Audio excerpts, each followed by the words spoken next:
Já, ég hrættur það. Gloria, Gloria. Það Pingja sem heilsar, kæru hlustendur. Og það ásreiningur sem fyrir annarkvæmt föstudag. Það er skemmtilegt svona, skemmtilegt skemmtileg skipting á þessu. Já, það var frábær. það var þetta ekki ómikið að vera með þriðjudag og föstudag? Jú, fólk hafði nú gamla því samt. Getur ímyndað samdrátt á bólguna. Já, þetta 50% skerðing af P-vítamíni. Já, og við hækkuðum bara verðið. Já. Það það eina sem gerðist. Já. Jöfull. Veit ekki hvað verð það en sko hvað dagur í dag? Ég veit það ekki alveg. Ég ekki alveg klár á því. Hvað dagur í dag? Hvað dagur smellum á það? Það er líklegast 24. janúar í dag. Já, það er allavega föstudagur. Það er föstudagi. En við vitum ekki alveg nákvæmlega dagur í dag. Hvað dagur í dag? Nei, ég er líklega á þessum tímapunkt orðinn faðir. Já. Til hamingju með það. Já, þakka fyrir. En við þurftum aðeins að taka fram í tíman. Hvernig smakkaðist fylgjan? Þú varst heppinn þarna. Þegar ég get að spúa kaffi mig þarna. Herru, ég á bara eftir að smakka hérna. Já, þú hirtir hana. Þetta er ekki búið að gerast. En þú ert ákveðin í því að hýrða hana. Selja hana eða þetta er svo heimskar spurningar sko. Saxan í sushi. Nei, oi barast. Já, það er nú ýmislegt gert í þessu. Kissur móðina með þessu munn? Ég hef ekki gert það í langa tíma. Ekki með munn, ég veit ekki. Með þessu munni, herru, nóg að þessu við erum nú erum með veldi. Já, ekki allt veldið, en við erum með Bjarni Ármanns. Það bara Tandur.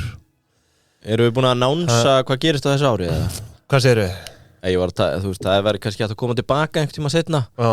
Bara með 10 þáttar seríu Bjarni Ármanns. Já, algjörlega. Ég meina að þú veist, þetta er náttúrulega bara hluti af hans veldi. Þetta er bara svona hluti af samstæðu. Já. Sem að heitir Sjávarsýn. Sem sagt Sjávarsýn er nú sko annað. Er það ekki aðal eignarhaldsfélagið? Já, svo ertu með, skal ég þeir segja, Sjávarsýn og Sjávargrund. Sjávarsýn á Sjávargrund, held ég. Já, það er þannig sem keðjan virkar. Er það ekki? Seafood Vision er efst. Nei, Ocean Vision, Sjávarsýn, er það ekki? Guttir ára þá... Nú erum við konur í vandræði, sko. Ocean Vision. Já. Ok. Bara til að krifja þetta hérna, við skulum bara opna Sjávargrund, er í eigu Sjávarsýn. Já. Og Spektrin og Svaga. Sjávarsýn á 92% hlut í Sjávargrund. Já. Spektrin á 4% og Svaga EHF 4%. Þannig er skipting sú. Og svo er náttúrulega, sko, félagið Tandur sem við erum að fara í núna er samkvæmt nýjasta ársreiningi í 100% eigu Sjávargrund EHF. Sko, þau eiga hluti upp á 4.053.939 hluti, en svo á Sjávarsýn EHF 1 hlut. Já. Þannig að þetta er svona, eignarhaldið Sjávargrund EHF er svona 99,99. Er það eitthvað svona bara, þú vilt vera eins og sért með SLF? Já, en er það ekki eins og SLF triksin í gamla daga? Já, er það ekki svona blank EHF látið halda á 1%? Jú. Og það ber ábyrgðina ef allt fyrir undir. Já, nema þetta er EHF, en hann hugsaði hvað við værum með SLF. Já, hann er fastur í þessari. Þetta var náttúrulega mjög vinsælt. Ég er ekki að segja honum, ég veit það ekki, sko, en þetta var svona árunum fyrir hrun eða eftir, sko, að láta EHF eiga, þú veist, 0,1% eða 1% eða eitthvað í SLF-i sem væri þá ábyrgðaraðili. Já, ábyrgðaraðili, eða svona ótakmarkaður ábyrgðaraðili. Já. En svo er þetta eitthvað að fara að reyða sig til rúms aftur núna, sko. Að nota SLF? Já, EHF sem ótakmarkaðan eiganda. Já, þannig að smá útudúr. Þetta er svona þannig lykt af þessu hér, sko. Já, eitt sem ég dett inn á, ertu með verðmat á bókvært verð á Sjávargrund? Þekkirðu það? Hvað áttu við bara yfirfé? Já, bara hvað þetta er bókvært á. Nei, ég ætla ekki að skúpa neinu, ég fer í það á eftir. Er það ekki eitthvað sem við tökum fyrir á eftir? Jó, ég er svona að spá í hvort ég hendi með einu fendimanns núna. Já, þú tekur hann á eftir. Og verði með skúpp í lok þáttar hvað Tandur er stór hluti af portfóljónu í sjávarsýn Ocean Vision. Já, það getur verið skemmtilegt. Hvernig líst þér á það? Mjög vel, en herðu að því sögðu góð leiga heiti. Já. Núna sko oft var þörfi nú nauðsyn að fara á bílaleigubíl. Ég fekk aðeins í magan, ég var að sjá hérna hrein ávöxtum verðbréf hjá honum 573 milljónir ára. Hvað segir, 573 milljónir ára 700 milljónir króna 23. Það þú veist það bara eitt Suzuki Jimmy frá Go hringin í kring og landið sinnum bera ofan sinnum 500 sko. My name is Bjarne, get the fuck out of here. Þeir það góðlega það er alls konar sko, ég líka að segja að þú veist, þetta náttúrulega það sem við köllum vetralega tilboð mætti þetta kalla líka hún ennþá í gangi fram í maí sko, kostið þess að vera með bíl á leigu þjónustuskoðanir, já. Viðhald, já, dekkja þjónusta, já, smurþjónusta, já, bifreiðagjöld, já, innifallin, þú veist, já, allt innifallið sko, ábyrgðartrygging, innifallin, kaskótrygging, innifallin. Og bara hugsaðu ykkur þetta bara þegar að borga bifreiðagjöldin sjálf hérna í byrjun árs. Gerið reikningsdæmið, setið svo pingjan inn í athugasemd þegar þið ákveðið að bóka bílinn hjá Go leigu, þá fáið þið 10.000 króna afslátt. Þökkum Go leigu kærlega fyrir. Nú, Gorilla, ég vil líka taka þá fram í það, ég meina, nú bara nýtt ár, nýtt tækifæri. Og getur mark með árunu? Hvað ætlar að selja í Gorilla á árunu? Já, það er aldrei að vita nema að ég verði í Gorilla á árunu. Ég held að það veri gaman. Einhver vara, ekki rafræna leghálsskoðunin sem þú ert búin að tala um svo lengi. Er það ekki svona frekar ótróna slóðir, ótróni markaður að fara að selja sjónarmyndir, að gera það listaverki? Já, það væri reynda stórt. Það væri stórt. Mögulega hægt að skoða það. Fólk er að greiða pening á öllu í dag út af því að það fattar það að Gorilla með vöruhúsi sem þú þarft til þess að plamra þessu. Þú þarft ekki að sitja á lagarnu lengur sko. Nú er það bara Gorilla sem sér þetta. Þú segir hvernig það var í gamla dag og þú varst að opna, þú gast ekki eins og opna vefverslun fyrir að fyrsta. Þú varst að fylla hjá í stofuna. Svona í alvörinni talað sko. Þú varst að fylla hjá í stofuna, bílskúrinn, fullt af einhverju drasli. Þú vissir ekkert hvað áttir á lager og annað. Dag, þetta er bara ein fokkin laust. Vöruhús á Korputorgi sem heitir Gorilla. Varst kannski að leigja einhverja geymslu 2 fermetra á 50 skall sko. Þú veist, það breytti tímar í dag. Galið. Heyrði Gorillu vöruhús. Þeir tóku okkur langt inn í framtíðina, þessir ágætu drengir. Gerðu það snemma sko, bara 2000, hvernig er þetta stoppað? 16 held ég. Nú? Eða 17. Eitthvað svo leiðis, já, 2016, 17, 18, já, ok. Undan sinni tíð. Það er langt á undan sinni tíð og ég veit ekki að þeir eru stofnuð það, þá væri bara, hver er þörfin hér? Hver er þörfin hér? Hún er heldur betur sann sig, Gorilla vöruhús, þakku þeim fyrir. Herri, hvernig myndir þú útfæra þetta? Myndir þú nota gervigreind eða ætlaðir bara að vera sjálfur með þessa rafrænu skoðun, leghálsskoðunina?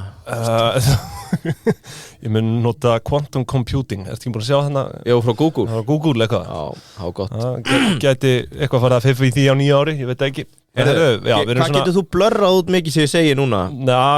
Ekki verið að leggja þá vinn á mig, ég nenni ekki. Við erum samt svona semi-off-skrift, myndi ég segja. Nei, sko, þú veist, sennilega verður mín umfjöllun kannski aðeins styttra en venjulega, en það er einfallega bara vegna þess að ársreikningurinn er frekar einfaldur sko, þú veist, hann er einfallega settur upp og þú veist, það er ekki mikið af afatriðum, maður vill alltaf fá fleiri sunduleganir. Ég er með fullt af afatriðum. Það er aldrei nóg af þeim sko. Já, sko, málið er, ef við reykjum sögu fyrirtækisins, þá er sko, ég er með nokkra kenningar í gangi sko, inn á heimasíðunni. Það er náttúrulega frá hvað, 68? Þetta er rík saga, þannig að baki. Já, það finna ég sko, ég finn hérna ég ætla að lesa fyrir 2 línur sem hafa verið skrifaðar. Önnur félagið, þeir fengu held ég hérna framúrskarandi fyrirtæki eða eitthvað af þessum viðurkenningaplöggum og önnur af síðu félagsins sjálfs. Þú mátt hérna fakttjekka þetta. Nei, sorry, ekki 68, 73. Heyrðu, það er nefnilega akkurat það sem ég var að segja. Fyrirtæki Tandur var stofnað í Reykjavík þann 9. ágúst 1973. Tandur HF var stofnað í Reykjavík þann 20. maí 1968. Já, það liggur ruglingurinn. Já, en hvort er rétt? Sko, getur verið að þetta hefði verið keypt bara gömul kennitala eða? Heyrðu, nú ætla ég nefnilega að segja hana. Stofnandinn er, eða var, Sverrir einhver Gunnarsson, sem er ágætis nafn. Sko, reyndar er Tandur HF kennitalan frá 95. Svo sem ég er að skoða, en einhvers staðar sá ég þarna 68 líka. Sko, það er bara það bæði á netinu. Þetta upplýsingaóreiða. Já, þetta það og ég meni búið að tilkynna fjölmiðlanefnd hvað þetta fyrirtæki hvað að brugga annað en sápu. Þetta bara upplýsingaóreiða, ekkert annað. Sko, það sem ég ætla að segja, stofnandinn eða var Sverrir Gunnarsson sem ágætis nafn, en það gerir eiginlega alla upplýsingaöflun pínu erfiða í dag. Þegar þú googla það nafn, þá kemur eiginlega ekkert. Já, sko, það kemur eiginlega ekkert annað en fréttir Sveta Tönn sem nafn hans. Já, einmitt. Og svo fyrir inn á tímarit.is og ég finn bara ekkert hennar mann.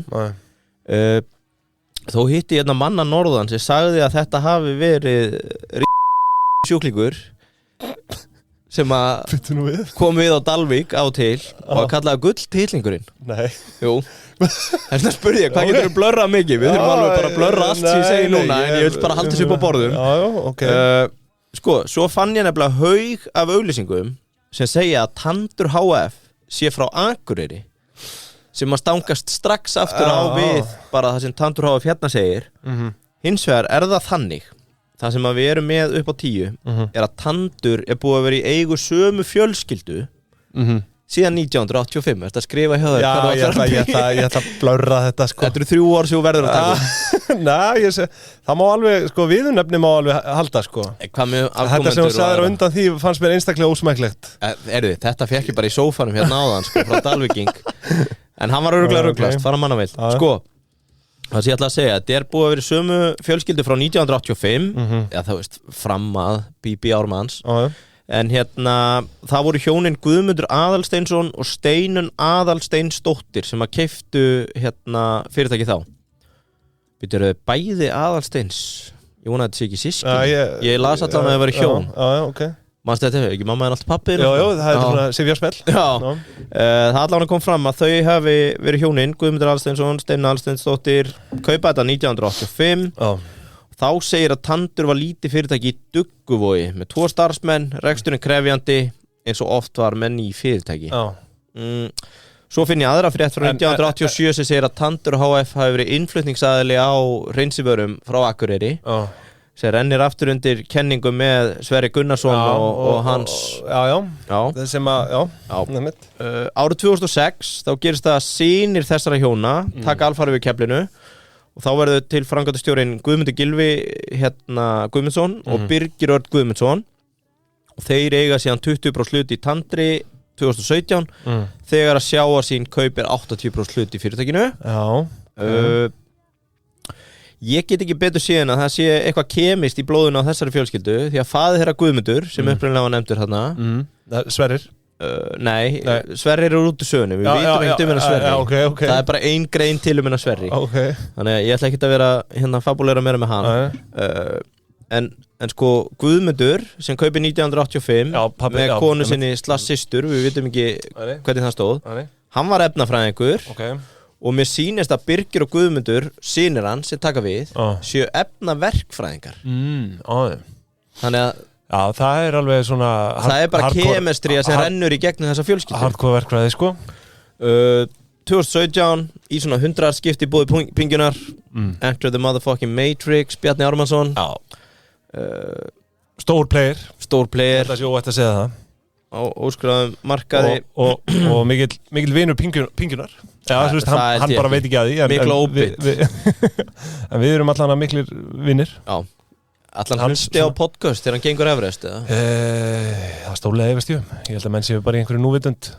Ég held að hann sé með Rammstein. Setta okkar Rammstein. Nei. Að fá smá Rammstein. Það kemur ekki óvart, því að hann er senaður gæði, sko. Það kemur ekkert óvart ef hann væri bara með ekkert í eyrunum, sko. Heldur hann sé með tagl? Væri hann satt ekki alveg típa niða. Hann er svo mikið búin að vera núna nýlega, þú veist, nýlega, hann er alltaf búin að vera í hlaupum kallinn heilengi og gengur fjöll. Ég veit ekki hvað ég að segja þetta. Ég sá gaur í ræktinu dagi með tagl og ég hugsaði strax bara vákaði treysti lítið fullorðnum kallmönnum með tagl. Er það röng staðhæfing? Já, nei, ég veit ekki. Þekkir einhvern með tagl sem að þú ert bara þetta getur verið besti vinur minn? Nei, ég veit ekki. Það fer eftir hvort það sé LA eða Texas tagl, sko. Texas taglið nýra á bara mjóbak, eða ekki? Það bara pínu skrítið, eða ekki? Fyrir fullvaksta kalldýr. Ég veit ekki, nei, bara... Ég veit ekki, ég ætla hann að slóði strax á fast bara, ég gæti ekki treyst þessum aðeila ef ég væri vinnur hans. En ég held að Bjarni myndi nú seint fara í taglið sko. Ég held að sé ekki með tagl En maður tengir þetta oft svona við Er Bjarni Ármannsson með tagl? Maður tengir þetta oft við svona sen sko. Ég tengdi eiginlega bara tagl niður á mjóbak hjá fullvakna kallmanni Við bara traustleysi, ég held að var ekki hægt að treysta slíkum einstaklega Það eru þín orð Já, það kannski fabuleringar Herðu, þú veist hvað tandur? Út af hvað gengur þessi business? Framleiðsla, sala og dreifing á hreinlætisvörum til fyrirtækja og opinbera stofnana Við erum að tala matvælaðina, stóreldús, veitingastæði, skólar, heilbrigðisstofnanir, íþróttmiðstöðvar, sundlaugar, þrifaverktakar Þetta erum við náttúrulega með fyrirtæki sko, sem að þú veist það fitnaði í COVID sko.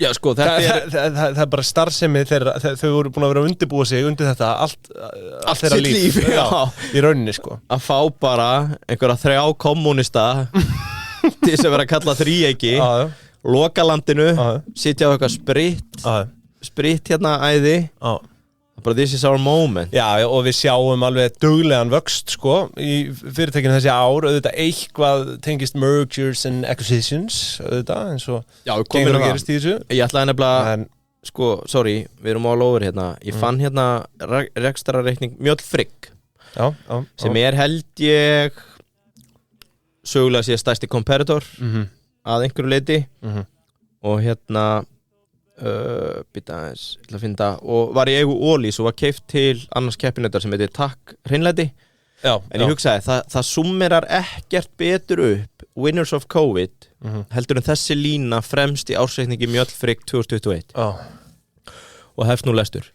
Mjölfrygg EHF fór ekki varhluta af áhrifum COVID-19 faraldursins en áhrif af faraldrinum voru jákvæð á rekstur félagsins á reikningsárinu. Það var eitt af fáum fyrirtækjum sem var bara þetta beint inn í virðiskeðjunni sko. Sko það var bara endurskoðendur, bókarar og framkvæmdastjórar út allt land bara með grátinn að skrifa hérna fór ekki varhluta af áhrifum COVID-19 töpuðum, víðir lokað á okkur, samkomu takmarkanir. Þetta bara bein virðiskeðja, það bara 3 kommar taka stjórn og hérna hreinlætisvörur spæka, þú veist, Þetta eina fyrirtæki sem ég séð, en áhrif af faraldrinum voru jákvæð á rekstur félagsins.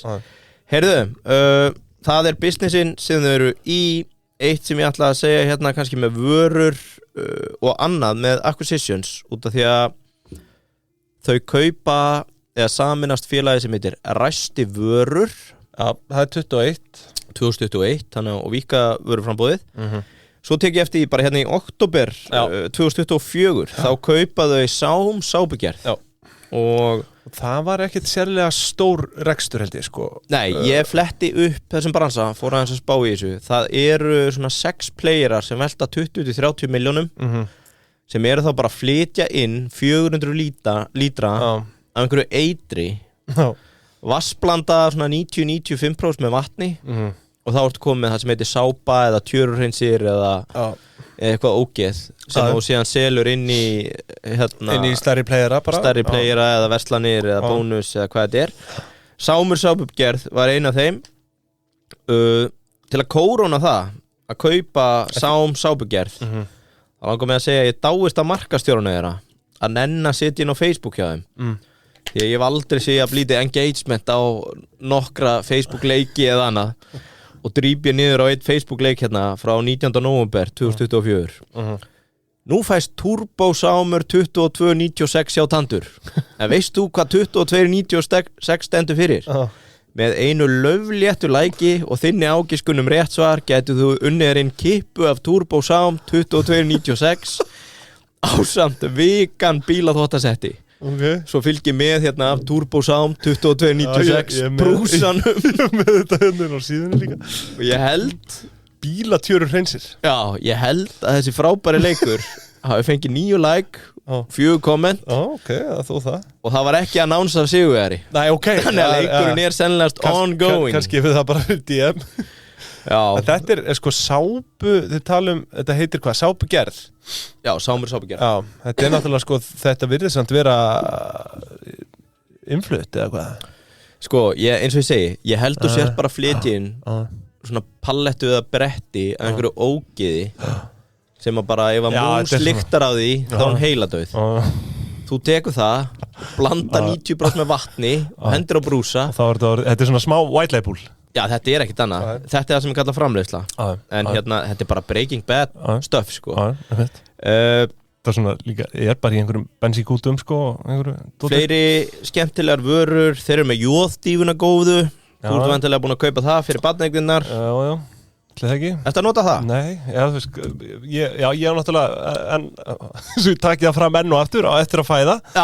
Við erum eftir að eignast barnið, sko, en hérna, er þetta eitthvað sem að þarf að vera? Er þetta staðbúnaður? Ég hef ekki séð þetta á mörgum heimilum. Hvað sagði þetta héti?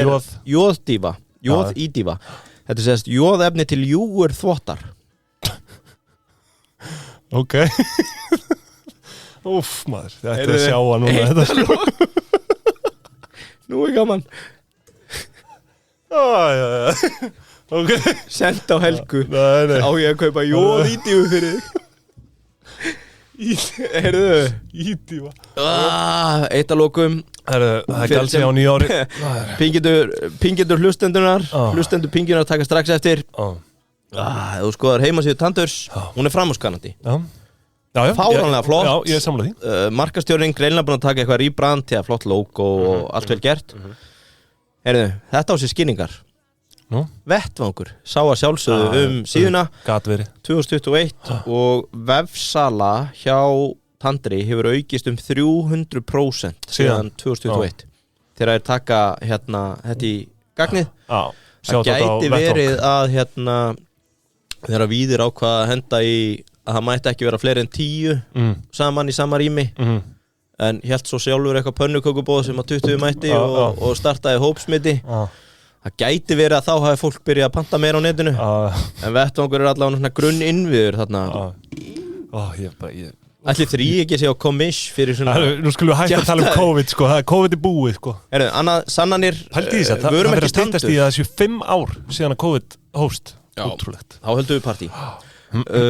Vörumerki Tandur, það sem ég ætla að koma enn eitt til að íti í upplýsingaóreiðina. Sérðu þessa auglýsingu fyrir Tandur? Já. Þetta er frá 1959. Já. Langt áður en að 1959. 59? Já. Og hér er önnur frá 1960 eitthvað. Það sem hefur verið að selja Tandur jóðdífuna. Þetta stingur náttúrulega í stúf við það sem stendur á síðunni að hún hafi verið stofnuð, eða Tandur fyrirtækið hafi verið stofnað 73. Sko, nú þarf þessi góði markastjóri að gera einn góðan statusinn á Facebook, einhvern like-leik og spurja hvort voru við stofnuð 1973, 68, 85. Hvað stendur á síðunni? Það stendur 1973, 9. ágúst. Já, ég er bara með hérna, samkvæmt öðru, 20. maí 1968. Ok. Það þarf að fá þetta reynd. Og svo er þessi auglýsing frá 59. Já, og svo er einhver gaur bara fyrir norðan sem á að hafa verið með þetta á Dalvík og Akureyri og hann er kvótaður sem innflutnings- og umboðsaðili líka. Þetta er hellings upplýsingaóreiða, þetta er bara svo forsetakostningar Bandaríkjanna, sko. Maður veit ekkert upp niður hérna eftir þessu umfjöllun hjá þér. Já, þetta kannski er svona eins og 40. fundur hjá þríeykinu þegar þú skildir ekkert af 268. Já, nú eru samkomu takmarkanir fara úr 20 niður í 10. Spáði í ruglunni, þetta tilnætti sem sjónvarstáttur ársins eða eitthvað á ettunni. Það var bara eitthvað rosalegt. Herðu, ok, ég held að það sé öllum best bara ég taki við keflinu núna. Já. Það ekki það? Jú, þú ætlar að vera með einhver innskott, einhver samaburði og svona? Já, það er lítið. Þetta er bara takkhreinlæti og hérna með öll frigg og já, það er inn í takkhreinlæti komið inn. Það er já, þau keyptu af Ólís. Fengur seljendalán. Við komumst að því. Það er ekki á hverjum degi sem maður sér þetta í ársendingunum, sko. Nei, maður hefði átt að krifja aðeins betur, sko. Já, svo er þetta kemi líka. Við erum kannski að gleyma þeim. Kemi er held svindkall í þessu. Já, Bjarni er náttúrulega á í kemi. 52%, þannig að við skulum látum það ef við ekki eksklúta það út úr samanburðum. Við tókum það út. Þetta er líka Tandur er náttúrulega pjúra hreinlætis, sko. Það er það sem við viljum. Kemi er náttúrulega með aðeins, já, við viljum hreint hreinlæti. Hreint hreinlæti. En fyrir utan þá skitu, þá glemdi ég Egomar, en þeir verða bara eiga við mig. Þannig að gerðu bara á þetta. Og ég tek á mig skítin að vanda. Herru, þú getur kannski gert það bara, hérna, svo förum ég efnaðarsreikningin á eftir. En herriði, kæru hlustendur, nú er það bara ársreikningurinn sem tekur við. Og við fórum aðeins, við dreiftum svona eignarhaldinu rétt á hann og bara svona til að koma því frá mér þá þetta þannig að Bjarni Ármanns endalegur eigandi á 93% af hlutafé. Við erum sammálið það, eða ekki? Jú. Þannig að við vitum það. Aðrir aðilar eru bara hreinlega í auka hlutverki hérna í dag. Það bara eins og Dagur B. Eggert, sko. Hann pottið dúhastmaður, sko. Nei, við fyrir nú ekki að henda á dúhast fyrir hann. Við erum með hérna Tjentið í Mari, við fyrir nú ekki að skipta því, sko. Herðu, sko, ársreiningur. Það 2023 sem við ætlum að hafa leiðarljósi hérna í dag. Sko, félagið þú veist, nú veit ég ekkert hvað ég að segja. Félagið stofnað samkvæmt þessu 1995, kennitalan, skilur við. Félagið 73, mögulega eitthvað, jari. En talan mætti mig sér. Kennitalan frá 95. Ég myndi ekki trúa þessu. Nei.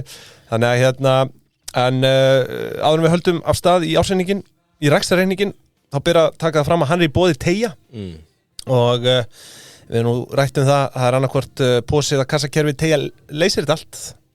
Það leysir þetta allt og leysir þetta vel og það það sem að öllum máli skiptir það. Þjónustan góð. Já, bara góð þjónusta og fljótt svar hlutfall, online sem offline. Já, hratt og gott. Hratt og fengið símtal. Já, svo það líka. En hér ekkert falið. Það eru bara först gjöld fram í tíman. Þetta bara eins og að vera á förstu vöxtum og veist nákvæmlega hvað þú ert að fara að borga. Óvertryggt fasti vextir. Já. Þetta bara áhættustýring. Já. Ég ætla ekki að fara að gefa upp hér hvernig lánunum mínu skipt. Já, hvað að festa. Já. Bólgan að fara á flug með þessa nöttara, sko. Já, hvað veit maður. En gengisveiking. Við höfum talað fyrir því að láta ekki buktaðu og beygja, heldur að velja Teygja.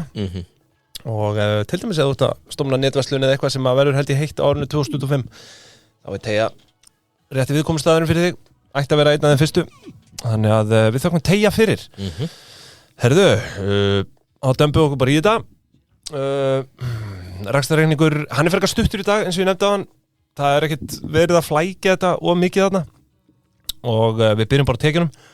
Og sko, eins og ég nefndi í síðasta þætti, þá eiginlega bara með hreinum ólíkindum hvað fyrirtæki sem við erum að taka fyrir hafa tilhneigingu til að vaksa hérna á milli 22 og 23. Því að sko tekjur Tandur á árinu voru hérna rúmir 3,4 milljarðar. Og að fara úr hérna 2,75 milljörðum hérna 2022 og það 24,6% vöxtur á milli ára og það munur nú minna sko og hérna við höfum samt ekkert verið að finna neina sérstaka útskýringu á þessu sko. Já, ég held að bara einhver almenn bara velmögun. Já, ég held það, ég skal ekki segja það allavega ekkert acquisition aðna sko. Við erum alltaf búin að vera mjög mikið í iðnaði. Mikið iðnaði.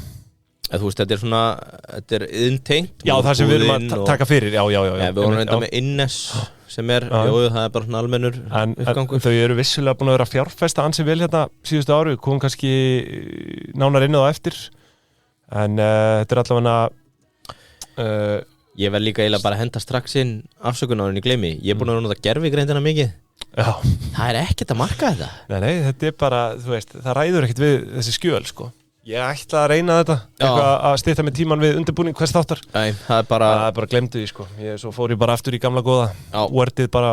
Þannig að þeir sem hlustu á Múrbúðin og Innes, fullt af villum, bara takið það til ykkar. Já, ég veit ekki. Takið það bara til ykkar, þetta gervigreindin að kenna, ekki mér. Blessunlega, ég hef mestan hluta af þessum tölum, Já, þú veist, ég var með bara fullt af hérna einhverjum fabuleringu sem bara stóðust ekki neitt. Takið það bara til ykkar. Já, bara munið það. Herru, sko, stórbrotna tekjur skiptast þetta í sölu. Það eru 3 miljardar og 412 miljónir og svo aðra rekstratekjur hérna fyrir litlar 17,7 miljónir. Nú, tekjur per starfsmann. Ég hef ekki verið nógu duglegur að minnast á það. Give it to me. Tekjur per starfsmann hjá Tandur 71,5 miljónum mann. Sem nú bara helviti gott, sko. Það 48 starfsmenn. Við erum ekki að sjá þessar upphæðir á hverjum degi. Nei. Við höfum alveg séð hærra. En þú veist, þetta ég myndi segja að þetta væri nokkuð gott. Ertu með einhvern samanburð þarna á hinum með það? Sko, það sem ég ætlaði að koma ég ætlaði að koma aðeins betur inn á eftir, en ég tók sögulega vöxt tekið på starfsmanns og mikið af mínu samanburði snýrað árin 3 áður en að Bjarni mætir. Já. Og árin 3 bara síðustu. Það pre-Bjarni og post-Bjarni. En sko, þetta var 45,2 þegar hann kaupir 2017 er komið í 58-21 58-22 og 71-23 svakalegt já, þannig að starfsmönnum fjölga bara um 1 á milli 22 og 23 eða starfsgildum en er það þá en meðan að tekjur að aukast tefnilega 25% já, er það þá vinnur okkar að koma fullu inn í reksturinn á þessum tímapunkti hvað séru, vinnur okkar? Eru vinnur okkar að fullu að koma inn í reksturinn á þessum tímapunkti? Hvað vinnir? Ræstivörur já, eða þú veist, þau náttúrulega það ásist að 2021 ekki, ræstivörur þetta inn 2021 en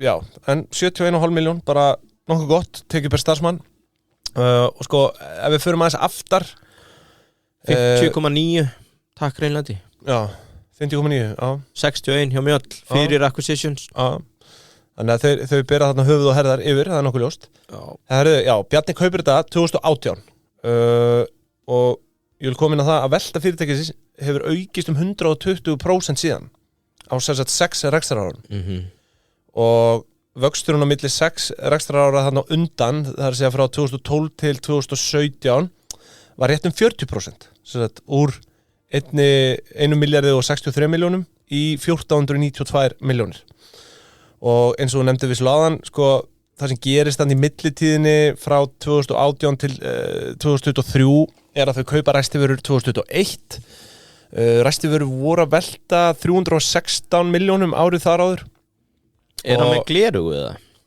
Bjarni? Já, ég held það þarf að skoða þau glerugu, hann sér eitthvað annað en við hinn já hvernig fyrir hann að þessu? Já, ég veit ekki, sko, þetta er allan að hann búin að gera vel en sko, þau acquire ræstivöru 2021 sem að er í rauninni 316 miljón krónar velta og er að vaksa þarna á milli 2020 og 2021 alveg sko 38,6% þarna á milli og þú veist í sjálfu sér ef við tökum bara tekjurnar af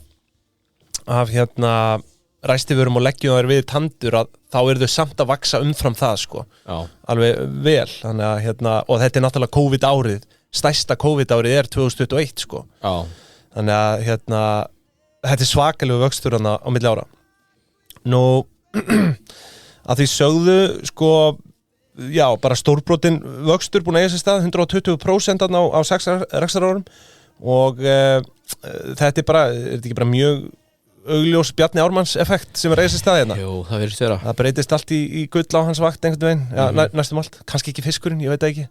Nei, hann var kannski pínu slippery. Já. Ég held samt. Hann er háll fiskurinn, sko. Það var hans háll. Já. En ég held reyndar, sko, hann félagi sem hann kaupir úti og saminar inn í ESI, hann tekur premiin út þar. Já. Svo var kannski hlutabréfaverði á Iceland Seafood ekki til að hrópa húra fyrir. Nei, ég held hann að ekki tapa á þeirri fjárfestingu. Nei, ég bara þekki ekki, sko. En svona, þú veist, það er ekki þetta svakalega case eins og allt annað. Nei, nákvæmlega, sko. Herru, skulum fara yfir í útgjöld og við erum þar með þessa bara helstu 3 liði, kostnaðarverð seldra vara, laun og launatengt gjöld og annar rekstrakostnaður. Byrjum á kostnaðarverð seldra vara. Þar erum við að sjá svona 800 milljónir rúmar. Bara svona til að minna fólk á það að þá er kostnaðarverð seldra vara bara einungis kostnaðarverð á þeim vörum sem að seljast.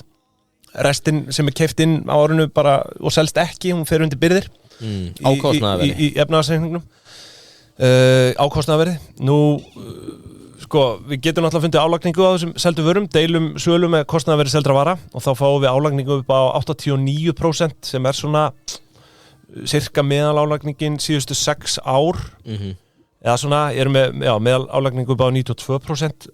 Mér ber samt að taka það fram að þessar álagningatölur á seldum vörum eru að öllum líkindum skakkar þar sem að Tandur er ekki einungis bara að selja vörur svona ef markam á síðuna hjá þeim þar kemur nefnilega fram eru líka framlega? Já, sko, viðskiptavinum Tandur eru boðunar heildarlausnir varandi þjónustu og vöru til hreinlætis má það nefna gerð þrifa áætlana, uppsetningu sjálfvirkra skömmtunarbúnaða, reglulegt þjónustu eftirlit, fræðslu, ráðgjöf og fjölda vöruflokka sem hafa með hreinsun og hreinlæti að gera. Þannig að þú veist, þau eru líka þjónusta, þau eru að selja þjónustu og ráðgjöf og fleira, sko. Þannig að þetta er svona þetta ekki alveg rétt álagning á vörusölunni, getum orðað þannig.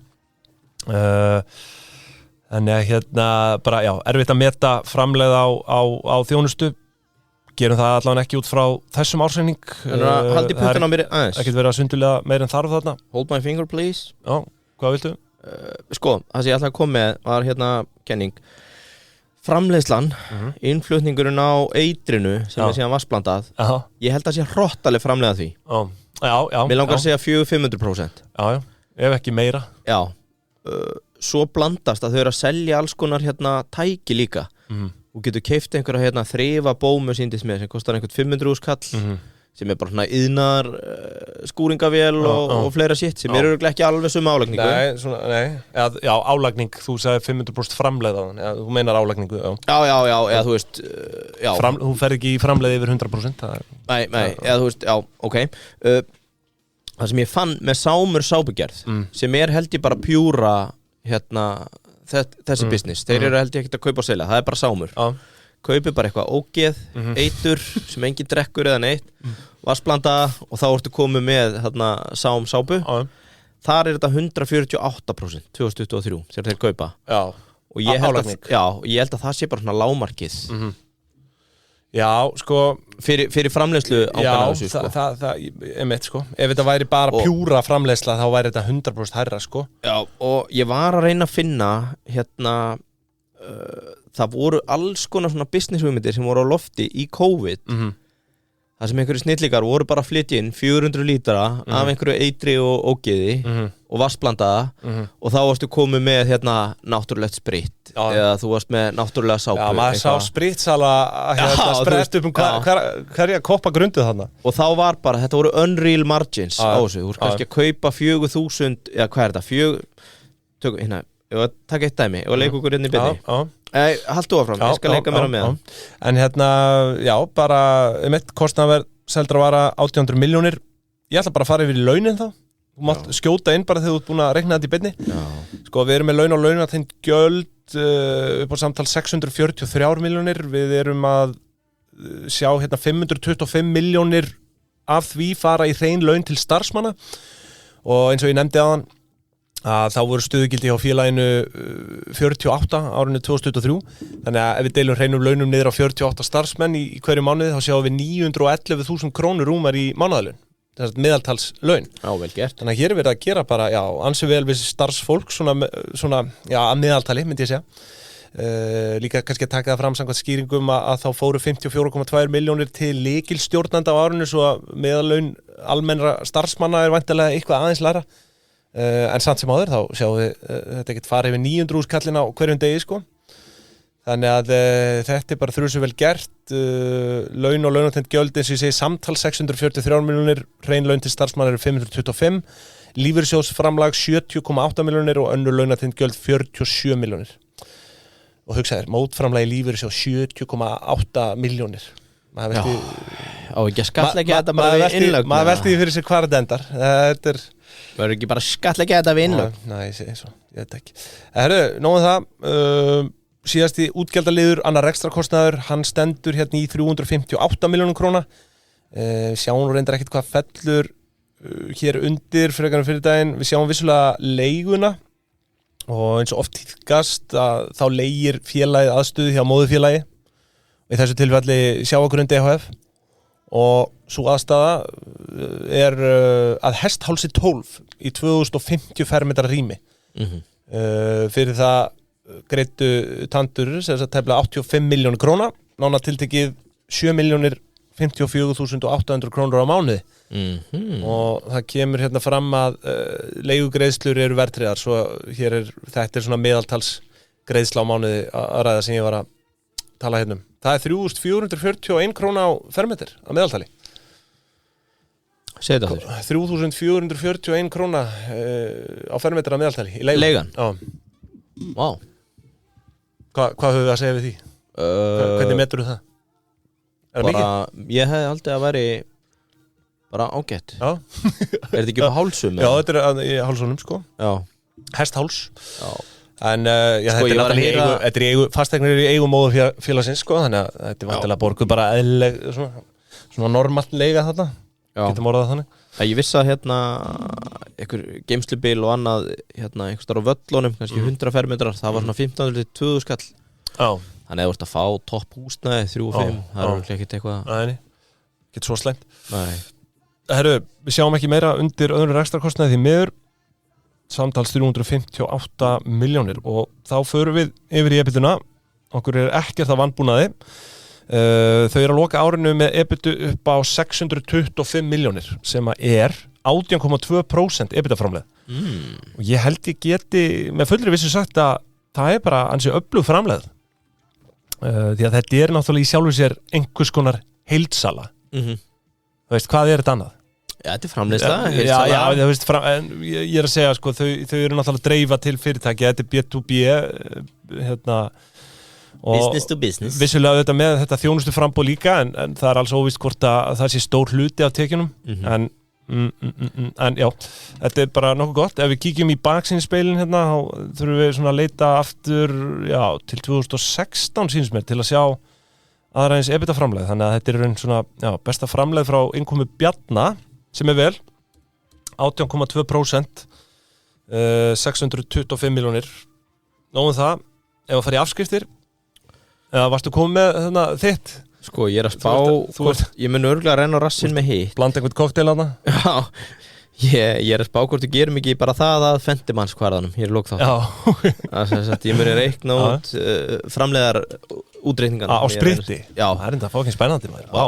Sem ég er að reyna að slá upp, sko. Ég get ekki beðið. Herðu, förum í afskriftirnar, já.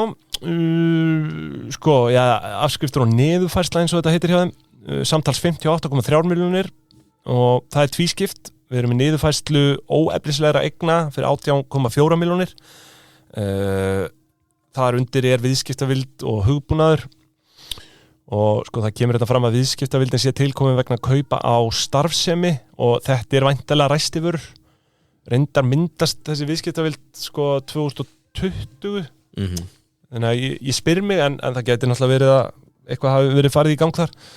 Þannig að hún er afskrifuð á 5 árum og ætti því svona, fljótlega að fara að tæmast. Nú, svo erum við með afskriftir líka efnislegra eigna. Þar erum við með innréttingar, vélar og áhöld og bifreiðar og flutningstæki. Og sú afskrift hljóðar upp á, maður nú sjá, tæpar 40 milljónir. Þannig að það er, slatta afskrift í heildina 58 milljónir. Fyrir nánar í eignirnar hérna á eftir. Svo er það fjármagnstekjur og gjöld, vaxtatekjur 5,4, vaxtagjöld 13,7 og svo neikvæður gengismunur hérna 2,2. Sko, þetta er náttúrulega ekki beint eitthvað hávaxtagjöld með að við veltu hjá þeim en þau eru að vísu langtíma skuldlaus sko, sem að velti fyrir sér hvað er að valda þessum vaxtagjöldum. Eru vissulega hérna með skuld við tengda aðila hérna sé undir skamtíma skuldum, gæti verið vaxtakostnaðar að því, maður spyr sig kannski er þetta bara dráttarvextir, seina borga ég veit það ekki. Já. En við skulum bara dempa okkur í hagnaðinn og það er nokkuð einfalt. Hagnaður fyrir skatta 556,8 milljónir, skattur 111,4, hreinn hagnaður 445,4 milljónir, 13,1% hlutfall. Takk fyrir. Það er mic drop. Og þetta er í rauninni Þú verður að opna gluggan, það er svo heitt hérna. Þetta er glóðvolg prentvél sko. Já. Og ef við förum bara aftur til ársins 2018 203 milljónir í hagnað, 2019 168 milljónir í hagnað, 2020 214 milljónir í hagnað, 21 277 milljónir í hagnað, 2022 231 milljónir í hagnað og núna 445 milljónir. Þetta er prentvél sko. Já. Og arðurinn náttúrulega bara eftir því það hefur verið að pumpa út þarna sko samanlagður hagnaður síðan hann kaupir er semst 1,7 milljarður 1766 já sko svo er arðgreiðslan 2018 það er vissulega fyrir rekstrarár 2017 svo þá komið fram ekkert víst að hann hafi verið hérna involveraður þar en arðgreiðsla 2018 385 milljónir 2019 165 milljónir 2020 140 milljónir 2021 225 milljónir 2022 230 milljónir takk fyrir 23 við förum nánar í það á eftir hvort það hafi verið arðgreiðsla þar, það verður mjög spennandi. Herðu, við skulum bara Mother of balls. Ég held ég að fundið þetta. Hvað? Fannstu hvað? Ég fann bókvært verð á hlutnum 2018. Hvað þetta var keypt? Já. Ok, hvað með það? Á ég að segja það? Já. 80% hlutur 2018 er bókverður á 715 milljónir. Já. Ára eftir hann kaupir. Já, það er áhugavert. Hvað 2017 Þannig hann er búin að fá kaupverðið næstu tvöfalt tilbaka á 6 árum. Já, svona ef að þetta er verðið, ég meina Já, út frá hagnaði, hvað sagðir að EBITDA 2017 er 281 miljón, þannig að ég meina hvað er hann 282, er þetta kaupverðið sko virði fyrirtækisins náttúrulega sennilega, já, 715 deilt með 281 4x EBITDA. Já. Hvað segir við því? Ég segi bara klapp. Já, en ég sko Enda þú hast fyrir Bjarnar. Nei. Ég já, ertu að fakta þetta? Þetta er bara ég hefði skotið á herra kaupverð sko. Því að þetta kemur hvergi fram. Nei. En sko, það er ein pæling og þetta er bara 80% eignarhlutur. Ég bara, nú þarf maður að vera endurskoðandi til að fá þetta fakttjekkað. Að hvort það sé þá bara að vera að bókfæra hans hlut í þessu 80, þannig að þetta er í rauninni 715 deilt með 0,8 af kaupverði sé 893. Já, það er sko ekki markaðsvirði, bara virði félagsins er þá 893 ári. Já, þá hefur átt að deila með því frekar en 715. Já, ég gerði það. Nú ok, og það var 4x. Bara í hausnum, skilur já, þú veist, svona tæplega, örgulega. Já, 3,18, getur það verið það? Það var 3,18. Það er helviti lágt, hvað, skildi ekki. Já, við þurfum að spyrja Bjarna út í þetta. Já, þetta er allavega bókfært 2018 á 715 milljónir. Þannig að það verður áhugaverður fentimannskvarði hérna eftir maður. Maður fann að titra allur hérna sko. En já, við ætlum að fara í efnahagsreikningi núna. Hann er í boði Varðar, heimilisverndin. Já. Þar inni er sko, það er með innbú og allt, stillir bara svona verðmæti innbúsins. Það sem þú gerir er að þú þarft bara svona að telja eiguðinnar. Já. Sem þú eigir fyrir 8 milljónir á heimilinu. Ok. Þá langar mér samt að koma með tricks. Hafðu þær þá 12. Stiltu svona innbúsverðmæti alltaf meira heldur en þú átt. Nú? Já, þetta er svona tricks. Borgar ekki hærri tryggingu við það? Jú, það náttúrulega hækkar með hærra innbúi, sko. Já. En þú vilt vera betur tryggður. Þú vilt líka kaupa alltaf eitthvað nýtt inn á heimilið og svona, skilur. Já, verðbólga. Já, verðbólga og annað, sko. Þannig að, þú veist, ég held að það sé ekkert galið heldur líka endurskoða þetta reglulega. Maður hefur alveg heyrt fólk sem hefur ekki endurskoða þetta í langa tíma. Svo kemur eitthvað tjón og þá, þú veist, var ekkert sérstætt að hafa ekkert tjekkað á þessu heilengi, sko. Ég ætla bara að segja að allir sem eiga fyrirtæki í dag, átt fasteign, rekstur, eitthvað, farin á vörðu.is, ítir á tilboð í tryggingarnar, áfram, þetta tekur innan 5 mínútur. Þetta er mjög fljótlegt og þægilegt. Ég er með case study. 400.000 krónur í sparnað daginn. Personal story. Já, það er rétt. Það er story, personal story. Frábært. Lækkaði tryggingar 400.000 kall á áskrundulli. Og svo er auðvitað fyrir fólki í fyrirtækjarekstri, þá er svona svipað og heimilisverndin. Það er það sem við kallum lausafjártryggingu.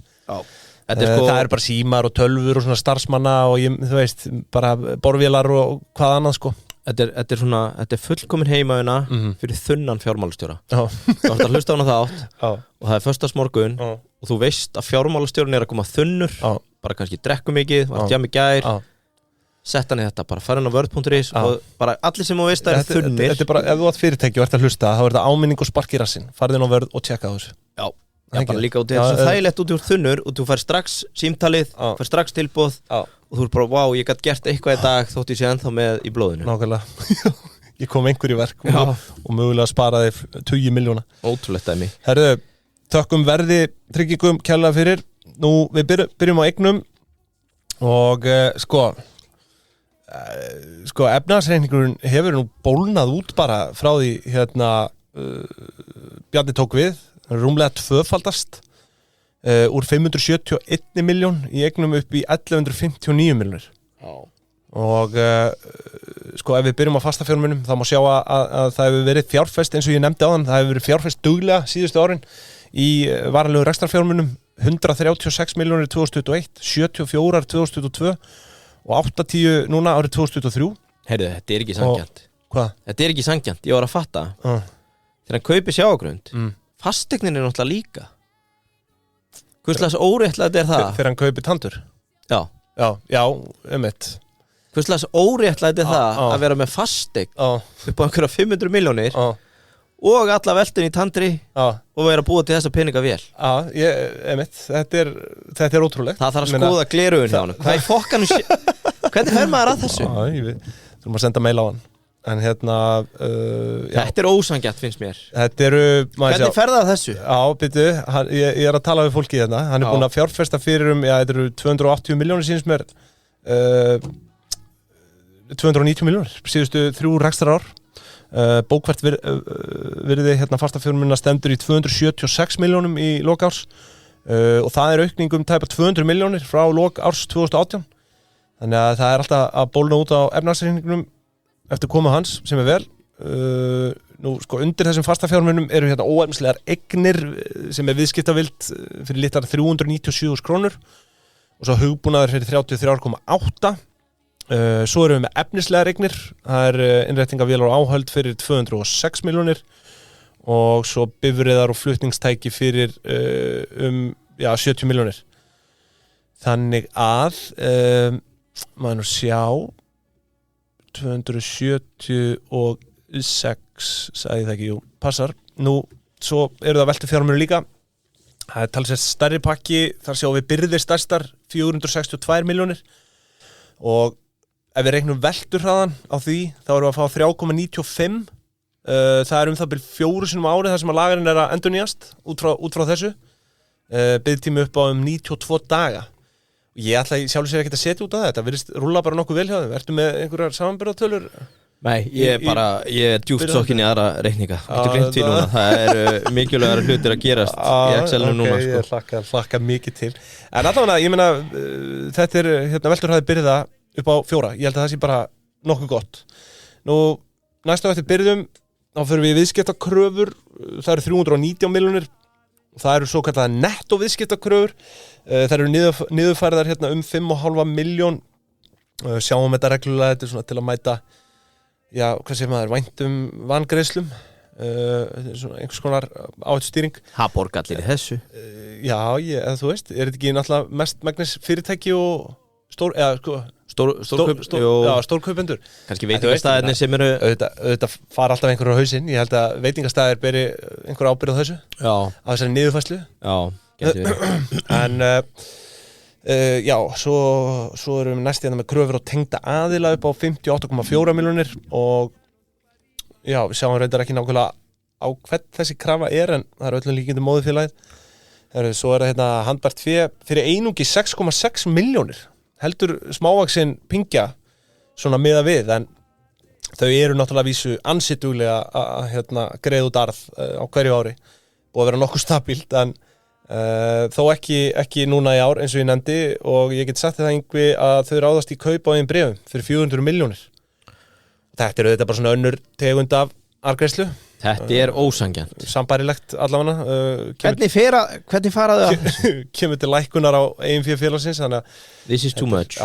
This is too much for me. Það er buyback Bjarni. Buyback Bjarni. Það er eiginlega eina rétta orðið yfir hann. En svo lokum aðrar skammtíma skuldir fyrir 3 milljónir og þar með eru eignir upp taldar samtals 1159 milljónir. Nú einhver sagði að það væru engar eignir án skulda og ég ætla að taka undir það.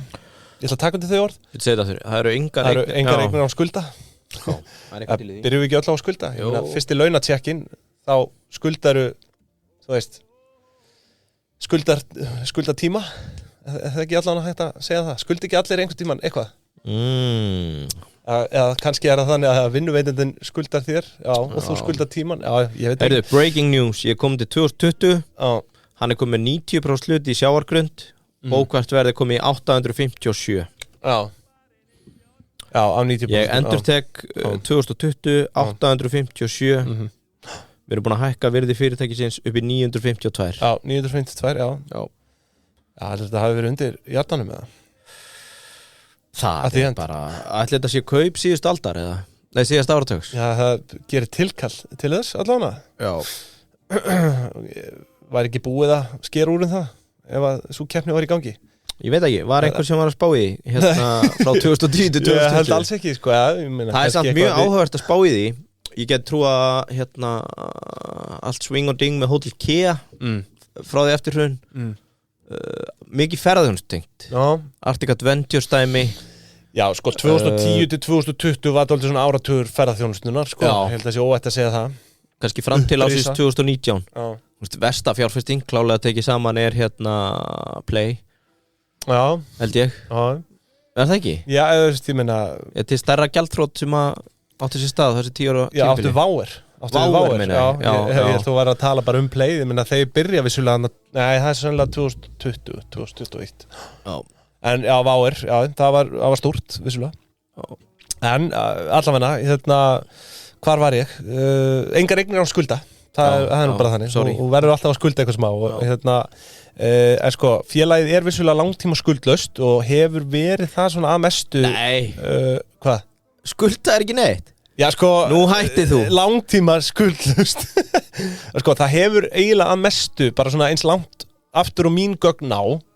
Eða til ásins 2007 verið langtíma skuldlaus en sko skammtíma skuldinnar eru náttúrulega alltaf til staðar en ég er ekki að segja það ef þið myndu taka veltufjármuni þá getur vel borgað upp skammtíma skuldinnar sko þannig að sjálfu sér er félagið skuldlaust ég segi bara take a bow og sko við erum hérna það sem við sjáum er tekjuskattskuldbindingu upp á tæpar 39 milljónir en svo eru bara skammtíma skuldir hérna, viðskipta skuldir 318 milljónir, skuldir við tengda aðeila 35, greiða þar reynda niður sko, 55 milljónir á árinu, stóði 90 í lok síðast árs svo eru hérna skattar ársins 106 milljónir, aðra skammtíma skuldir einnig 106 milljónir Heyrðu, this just in Já, þar, skuldir eru bara upptaldar hjá mér skammtíma skuldir 565 milljónir Já, this just in 2021, þá kaupir hann 2% viðbót og virðir hlutarinn sem komið upp í 1,25 milljónir bókfært fyrir 92%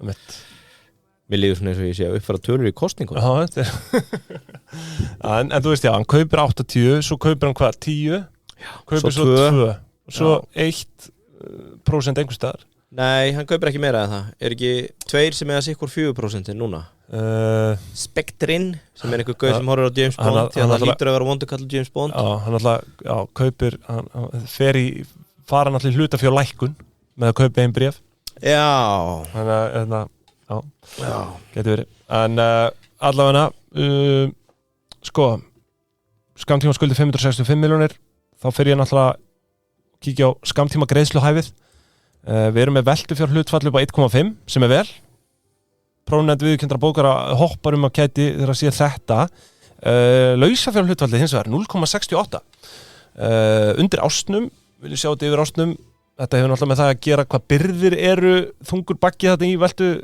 fjármunum en svo er það reiðufjár hlutfall og þetta er að lægsta sem við höfum séð í sögu Bingjunar það er 0,01 reiðufjár hlutfallið? Já, þeir eru náttúrulega bara með 6,6 milljónir í handbært fé Já Þannig að ég held að þetta er kannski þetta er nú sennilega eitt af lægstar sem við séð Þau eiga setninguna skuldlaust Cash is trash Það er bara að við ekki sjá það Nema í þeirra vössum Því að sko, þú veist, þau eru náttúrulega eins og ég segi búin að vera með nokkuð aggressífa arðgreiðslustefnu að því er virðist, sko búin að vera að greiða þarna út pump út arði og þú veist, eins og ég segi þau þurfa lítið að óttast þannig séð sko, þetta nokkuð vissum þetta séu nokkuð svona tryggir viðskiptasamningar þau eru langtíma skuldlaus það er ekkert í þess fyrirstöðu að tæma bara ryksu af félagið innan sko á hverju ári Nei, hann gerir það nú ekki Nei, ja, þú veist, þetta er Það væri gaman Já, þú veist, en auðvitað vilja fyrirtæki vaksa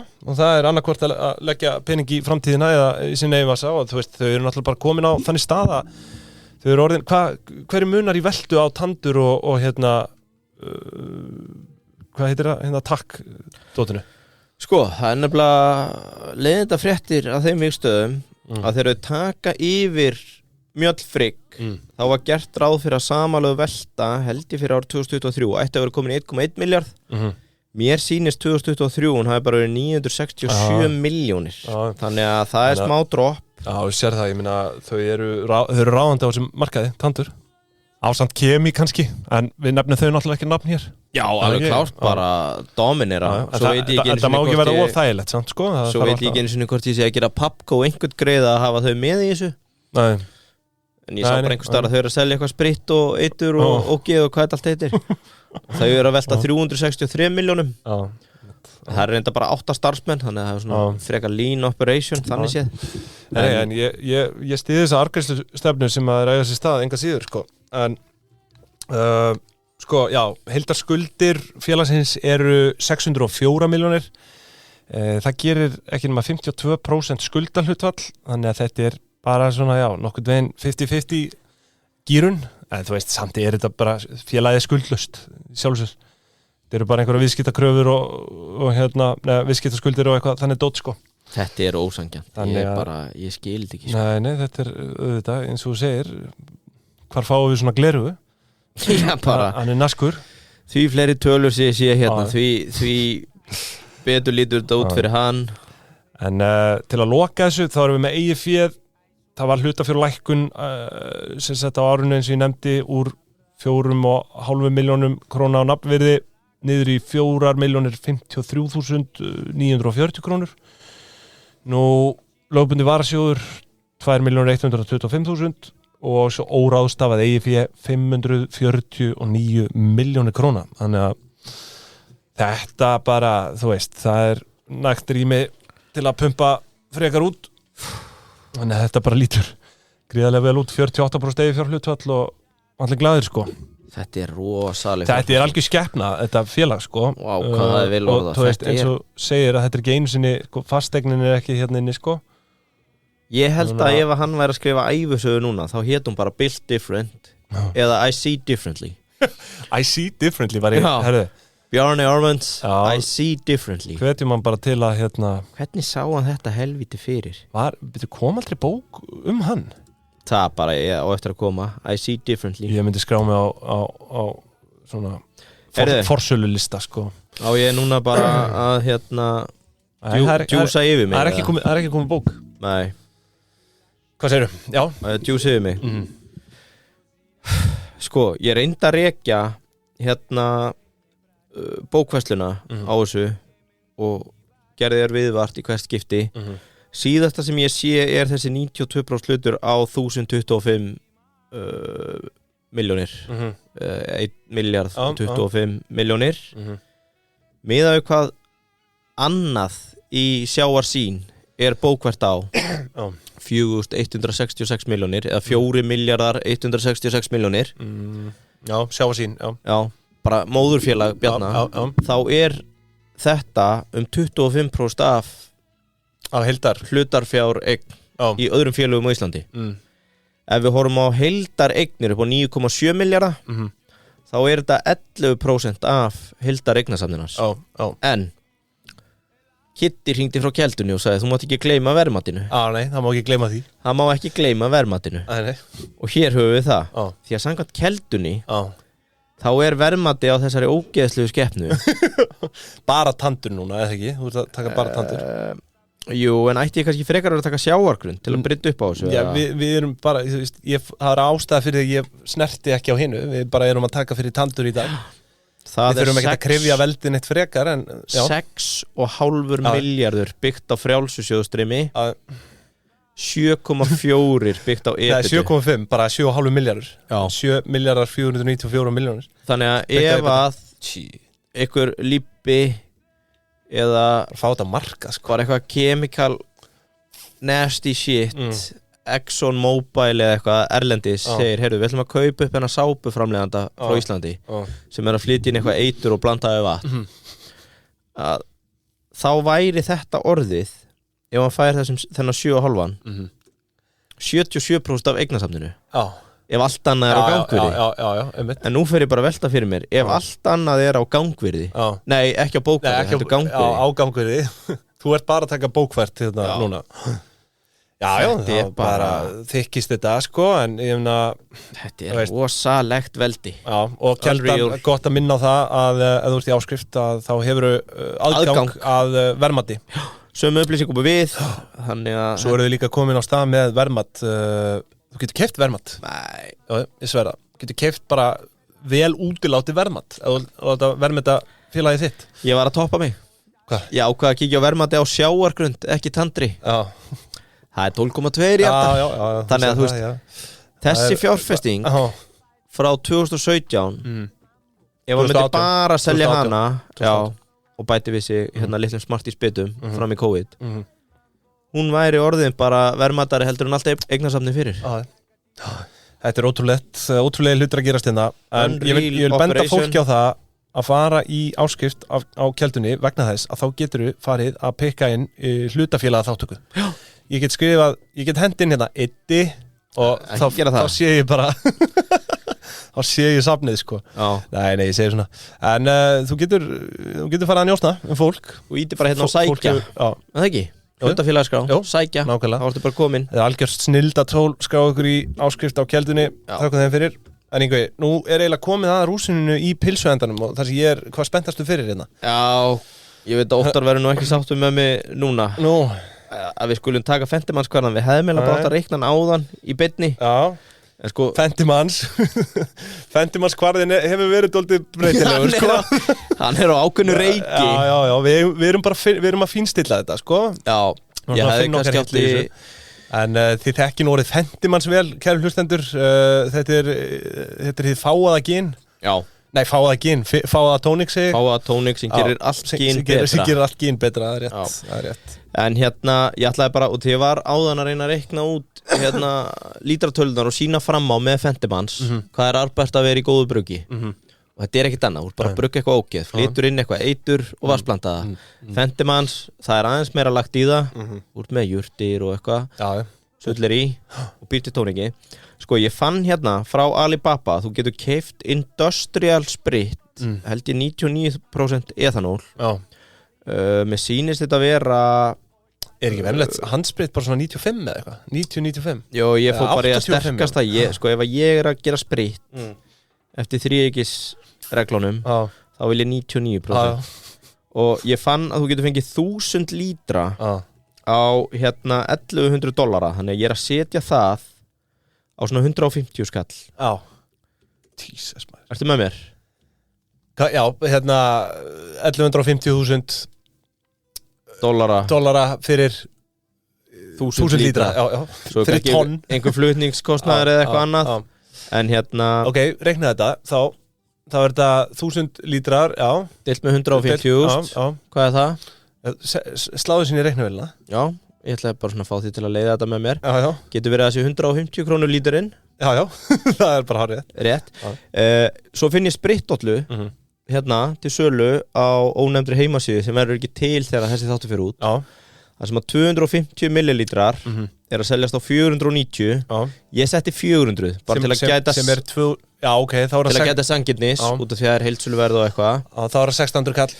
1600 kall líturinn. Þeir eru búið að vassblanda þetta með einhver ógeði og selja þetta. Hvað er þetta í álagningaprósentu? Þetta er 10x. Þetta er bara, já, þar í kringu það. Þetta er Fentimannskvarðin í dag. Auðvitað vantar inn í þetta vasskostnað og eitthvað fleira. Já. En þetta er svona dæmi það að þú ert að flytja inn eitthvað ógeð sem enginn vill snerta og vassblanda það, þá er drullu góð framlegð og álagning af því. Finnur ekkert svona góða framlegð hvar sem er sko. Nei. Eins og spritti. Nei. En það sá maður alla helstu braskara landsins poppa upp. Já, bara rís upp úr öskunni líkt og fuglin Fönix. Hversu pirrandi fyrir fjölskyldu eins og hjá hérna Tandur sem eru efnaverkfræðingar og efnafræðingar í grunninn. Allt sitt ævistar og lagt í vísindir á baku þetta.